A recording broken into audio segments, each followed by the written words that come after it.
Welcome back. It is the Arvo Flow Sports Hour here on Fly FM. We're talking all things FIFA World Cup with our round ball expert, Johnny Moore. Johnny, let's get right into it. The FIFA World Cup. We're talking third place playoff game, Croatia versus Morocco. The best of the bridesmaids, really, as far as the semi-finals goes. This will be a pretty interesting game, in my opinion. I don't think you can tip it comfortably either way. Morocco with plenty of talented players. Croatia just have a winning mentality that they can bring to the table on any given day. So this will be a fantastic game. Yeah, most definitely. I think there's still some exceptional talented players on show. And look, for many, this will be another game that they can obviously sit back, relax and enjoy. The only disappointing thing for me, looking at the times, I believe both this game and the final are broadcast at the same time. So I'm sure most people will tune into the final rather than the third and fourth place playoff, if I'm correct in saying that. But going back to Morocco, I think they've been fantastic. And like you mentioned, I don't think there's a real favourite in this one. I imagine maybe Croatia might start slight favourites, but I actually think Morocco will win this one in a real tight affair. But look, I'm looking forward to seeing both teams, and hopefully they don't just roll over and think for this sort of game there's nothing really to be rewarded from it. Hopefully they go out all guns blazing and all the fans are still out there supporting both countries, which I hope they are, and I'm sure they will be. The game is in the early hours of Sunday morning, the World Cup final, early hours of Monday morning. So those who do want to tune in will be able to do so without the fear of missing the big showpiece game. I just want to ask you, Johnny, we saw Croatia go on a very surprising run in 2018, going all the way to the final where they were beaten by France, who will again, of course, contest this installment's final. They made it that far, Johnny, and then people probably didn't expect that they'd be able to back that up in 2022, but here we are seeing them get to a semi-final again. Can we expect that Morocco might be able to do the same thing? Because when you look at Morocco's side on paper, I think they've actually got a higher volume of quality players playing at a really good level than Croatia did back in 2018. So can Morocco mirror their efforts in the North American continent at the next World Cup in 2026? Yeah, look, I believe so. I mean, a lot more teams will probably be known of their quality now. Sometimes when you go into a competition, you're a bit of a sort of wild card or dark horse that the teams probably don't expect too much. I think nowadays they put their sort of stamp of authority and put themselves on the map, let's say with Morocco, and look, people won't underestimate them if they did previously at this World Cup. And look, their players are going to be a lot more well known. I'm sure that there's obviously a few quality players already in that squad that are playing at some really elite level clubs around Europe and possibly the rest of the world. But I'm sure there's a couple that probably will get some bigger, I guess, clubs coming in and looking at them, and maybe you'll see a few more transfers move around now for these players that have performed really well at the World Cup. But look, yeah, I mean, it's a long way off yet.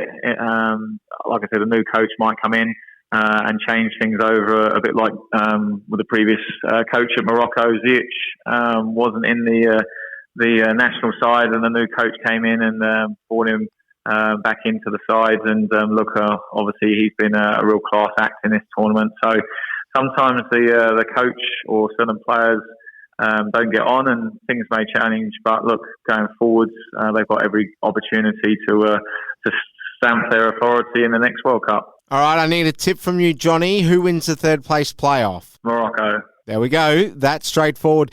Time to preview the big final, Argentina-France. We really hope that we'd get a strong showing in the final between two of the world's best teams. I think we can safely say we have that, Johnny.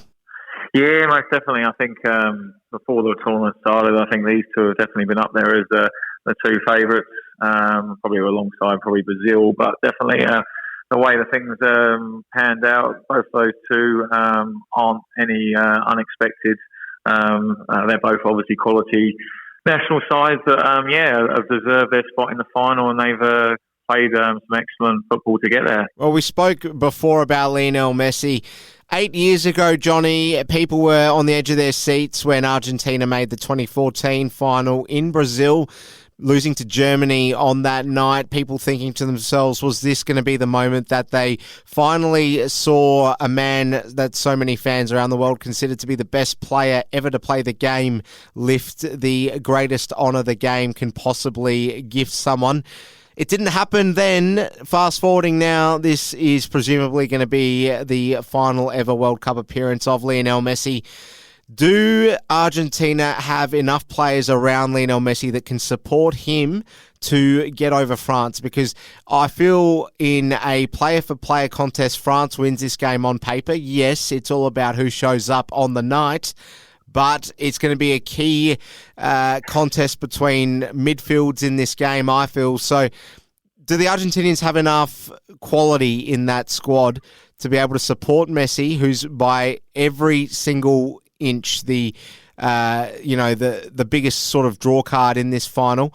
Do you think Argentina have enough quality to be able to utilise him and make sure he's at his best on the night? Yeah, I think they do. Both sides obviously have got some exceptional players, and I think that final will just have that little bit more added incentive to get over the line. And if you put that kind of fairy tale on potentially Messi's last World Cup appearance, players sometimes go that extra yard or two, and they raise that game where, not that you need any incentives really to push your game to another level, but sometimes those little things like a derby and things like that, they go those extra mile to put the yards in for a certain player. So look, I definitely think the Argentinians have still got some quality players, but going back to sort of previous games, I've been watching the tournament. Definitely Messi has been the standout, and look, you take him out of the team, not being disrespectful to the other Argentinians, but it really weakens their side. And even going back to the Australian game, I thought Messi was a class act in that game. Without him, there was periods where I thought, you take one player out and it can really weaken a side. I think the French actually collectively, like you mentioned, player for player, I think they operate a lot more effectively than the Argentinians. But look, on the day, a final, anything can happen. I think the form guide sometimes can go out the window, and some players might actually find the occasion gets the better of them. I think you just got to go out and play the game as opposed to playing the occasion. And look, I think it's going to be a real tight one to call. But let's sit back and then put our feet up and enjoy that final performance. Really hard to separate these two because we've seen it all from both of them at this World Cup. Both sides losing a game unexpectedly. Argentina losing to Saudi Arabia, the French losing to Tunisia, and obviously incentives go very far for both sides in this final. France could become the first side in a very long time to win back-to-back World Cups. Argentina, of course, it's all about Messi and making sure that their favourite son can lift a trophy, and the biggest trophy for that matter, as he nears the end of his career. It's going to be a huge game, Johnny. I need a tip, and I guess give us your prediction of how this game is going to play out. Do you see this being another case of what we've been accustomed to seeing, really, with World Cup finals for a long period of time now, whereby we see a really cagey affair where both sides go into it not wanting to lose it, or do you think we might get a bit more of an open end-to-end spectacle? I'd like to see more of an open-end spectacle, definitely for the neutrals as well, but for myself included, just some free-flowing football that you can enjoy and just go end to end. Look, for me, even if it's end to end and let's say there's no goals scored in normal time, but there's some really good attacking play and defences are on top, that's not too much of a bad thing from my point of view. I know lots of people would like to see goals and probably Messi getting on the score sheet for the Argentinians. Lots of people will be looking for that, or whether it's Mbappe for France, because there's lots to talk about those two players. But look, collectively as a team, I think it's going to be a real tight contest. Look, the floodgates could open and it could be end-to-end. And if teams take their chances, there can definitely be plenty of goals in this fixture. Because in the tournament, I've seen a lot of teams have plenty of chances. But it's about taking those chances. But when you've got the likes, some quality players, I'm sure one or two chances go Messi's way, he's going to tuck at least one of them in the back of the net.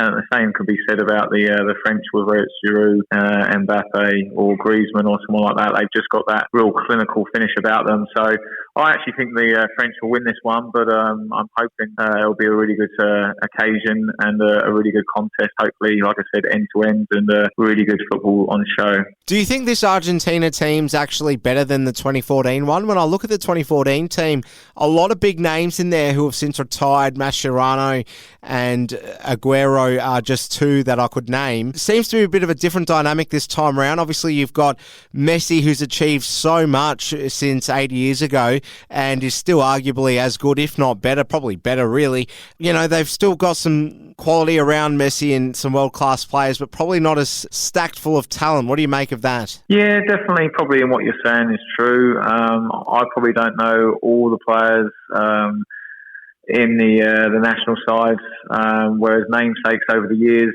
I've probably had some bigger players that I've probably known. And definitely over the years, Argentina, they've had some exceptional players and haven't probably achieved the success.